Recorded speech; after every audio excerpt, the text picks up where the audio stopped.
What better place to test a quick comparison than Witten Army Barracks in Indooroopilly? This one location has low-lying buildings, construction site, high units, even a train station, and right on the river too. So we get some water in the picture. The Witten Army Barracks at the bottom right were used to interrogate Japanese prisoners of war during World War II. This historic site is currently fenced off and awaiting further development. DroneDeploy has had 40 updates since last year. That works out to an update every 9 days. Let's see if it's improved since last time I tried it. For this area at 90 meters, using the 3D option and DroneDeploy, this created 93 images. These were then uploaded to the DroneDeploy cloud and processed. This block of units is about 40 meters high, and as you can see, DroneDeploy didn't do too well with high objects. As you can see, a lot of the trees have completely vanished, along with the crane. These low-lying prison cells probably did best of all in DroneDeploy. There's not a huge difference between the free version of DroneDeploy and the $99 a month subscription service, so download the free version and try it out, see if it works for you. It still uses Sketchfab to render the 3D models, and certainly presents a quick and simple operation. Looking at the way these houses rendered out, it really does seem that DroneDeploy is optimized for small properties and flat and simple landscapes. The free version allows up to 5 processors a month, but does not include any export options, but does let you view 3D modeling. These, however, can still be viewed and shared by anyone.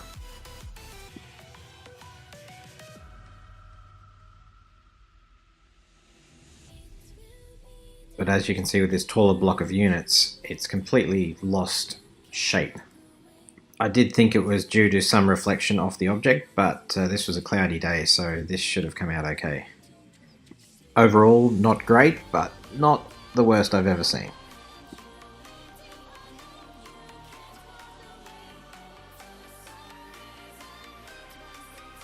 Pix4D is the industry leader for a reason. When 3DR collapsed after the failure of the Solo, they started up SiteScan, which uses Pix3D as the backend for their SiteScan system. For this area, using the double map, Pix4D generated 182 images at the same 90 meter height I selected for DroneDeploy. The biggest benefit of Pix4D is it has a desktop app which lets you process the images on your own computer. The desktop app definitely seems to be optimized for Windows, with the Mac version at least one version behind. But at least there are many benefits to having a desktop app doing the processing rather than uploading everything to the cloud. First thing that strikes me about Pix4D image capture is how much extra images it captured on the outskirts of where I was flying. This bridge was nowhere near the point where I was flying over, and it captured it fairly well. As with DroneDeploy, all these angles you can actually adjust for the run. However, for this purpose, I set them at the default. I'm not sure what caused this black hole in the map. Perhaps it's related to the water somehow. And it looks like it had trouble with the phone lines here. And the side of this house got merged with its pool. Considering I didn't actually fly over that house, I'm not surprised.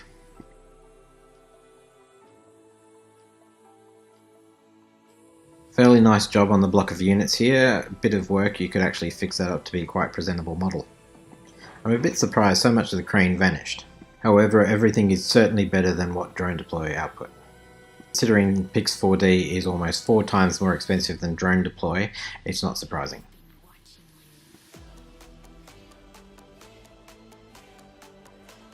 Once again, the flight path was nowhere near over this side of the road, so I'm very surprised this much detail got captured.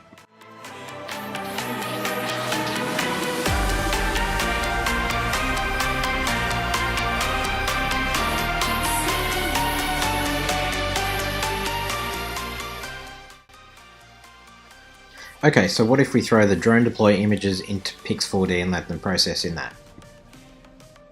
Well, it's definitely worse, but it does prove that each capture method is optimized for the processing done. And it basically means that you can't just randomly fly taking photos and expect the processing to be perfect. There is a key to this, depending on which processing method you use.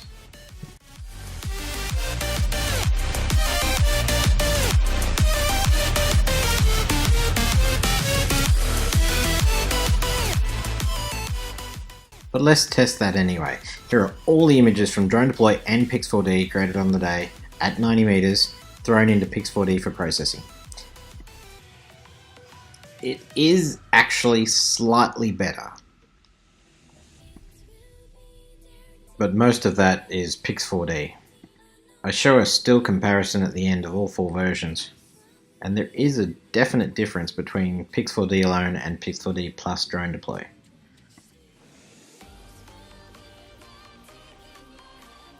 Here you can see the Pix4D black hole actually got filled in by the DroneDeploy image. I chose this area because there are at least 4 different biomes, and depending on which one you were going to capture, you'd fly each one differently to capture images differently. But I hope this gives you an idea of how both of these apps capture these areas with their default settings.